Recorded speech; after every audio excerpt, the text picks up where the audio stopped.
Hello students, welcome to online class of business studies of plus 2 commerce. Today we are going to start with new chapter number 6 staffing. Staffing the meaning ਆਪਾਂ ਸਭ ਤੋਂ ਪਹਿਲਾਂ discuss ਕਰਾਂਗੇ. Staffing or human resource management is a recruitment, selection, development, utilization, compensation and motivation of human resources of the organization. ਇਹਦਾ ਮਤਲਬ ਹੈ ਕਿ staffing ਦਾ ਮਤਲਬ ਹੈ recruitment, ਮਤਲਬ ਲੋਕਾਂ ਨੂੰ ਪਹਿਲਾਂ ਇਨਵਾਈਟ ਕਰਨਾ ਕਿ ਤੁਸੀਂ ਆਓ ਜੌਬ ਲਈ ਅਪਲਾਈ ਕਰੋ, ਉਸ ਤੋਂ ਬਾਅਦ ਉਹਨਾਂ ਦੀ ਸਿਲੈਕਸ਼ਨ ਕਰਨਾ, ਉਹਨਾਂ ਦੀ ਡਿਵੈਲਪਮੈਂਟ ਕਰਨਾ ਔਰ ਉਹਨਾਂ ਨੂੰ ਯੂਟਿਲਾਈਜ਼ ਕਰਨਾ ਪ੍ਰੋਪਰਲੀ, ਸਹੀ ਤਰ੍ਹਾਂ ਉਹਨਾਂ ਤੋਂ ਕੰਮ ਲੈਣਾ, ਉਹਨਾਂ ਨੂੰ ਕੰਪਨਸੇਸ਼ਨ ਮਤਲਬ ਸੈਲਰੀ ਵਗੈਰਾ ਜਿੰਨੀ ਬਣਦੀ ਹੈ ਉਨੀ ਦੇਣਾ ਔਰ ਉਹਨਾਂ ਨੂੰ ਮੋਟੀਵੇਸ਼ਨ ਕਰਨਾ. All that is part of staffing. Staffing ਦੇ ਫੀਚਰਸ ਕੀ ਹੈ? ਮੈਨੇਜਰੀਅਲ ਫੰਕਸ਼ਨ. ਸਟਾਫਿੰਗ ਮੈਨੇਜਮੈਂਟ ਦਾ ਫੰਕਸ਼ਨ ਹੈ और ये नवी ऑर्गेनाइजेशन च प्लैनिंग एंड ऑर्गेनाइजिंग तो बाद आंदा है. बाकी उस तो बाद जी ऑलरेडी चल रही ऑर्गेनाइजेशन है वो स्टाफिंग फंक्शन हमेशा चलता रहता है क्योंकि असी अपने स्टाफ को हमेशा मैनेज करना ही है. Next is concern with human resources. Staffing च आपां अपनी परसोनल उन्हां नाल मतलब स्टाफिंग फंक्शन परसोनल नाल कनैक्टेड है. आपां इह परसनस नाल डील करना हुंदा है, इंडिविजुअली भी और एज अ ग्रुप भी. Continuous function. स्टाफिंग एक कॉन्टीन्यूअस फंक्शन है.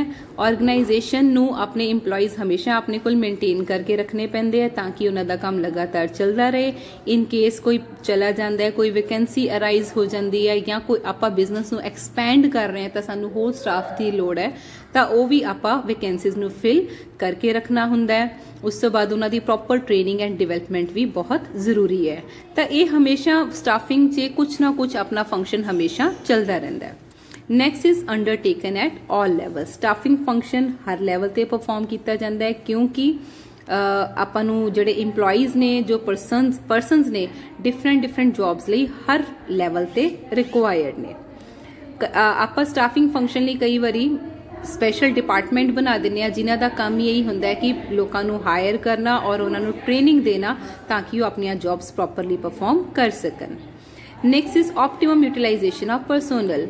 आप स्टाफिंग फंक्शन इसलिए परफॉर्म करते हैं ताकि आप अपने को जिहड़ी ह्यूमन रिसोर्सिस अवेलेबल ने उन्हां दी प्रॉपर यूटिलाइजेशन और मैक्सिमम यूटिलाइजेशन कर सकीए.